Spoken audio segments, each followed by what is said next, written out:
Hello, welcome to my office.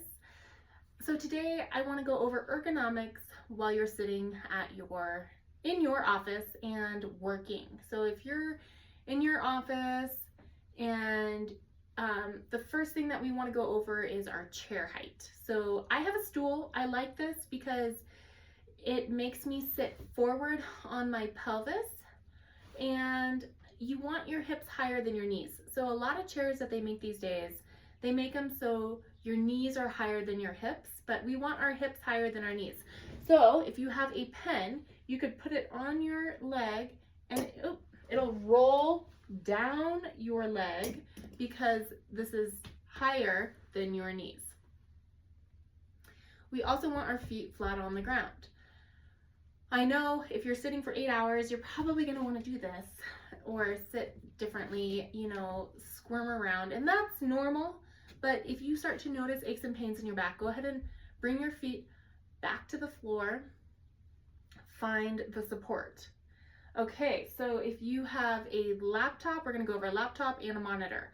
If you have a laptop and that's all you're using and you're typing a lot or mousing or whatever, you want to have a laptop stand so that your eyes are looking straight ahead or even a little bit higher. We want to avoid our eyes looking down. And so, yes, it makes a laptop very convenient, but if you're using this on the regular, you want to go ahead and have a laptop stand and a split keyboard. Okay, so a split keyboard is really great because when I'm at the laptop, my hands have to be like this and type. A split keyboard, my elbows can go out and type. This creates a lot less tension on your wrist.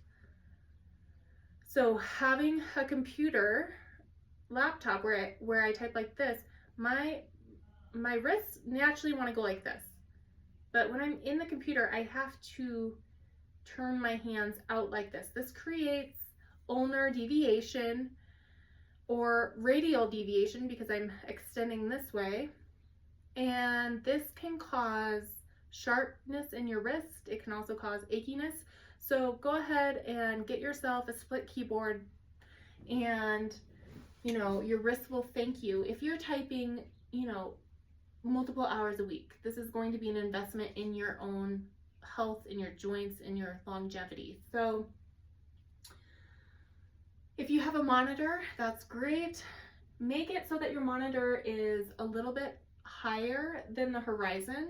So your eyes are looking straight ahead, but they might be tilted up just like 1 degree, maybe a couple degrees. And so you can see, for example, my computer height is having me look down.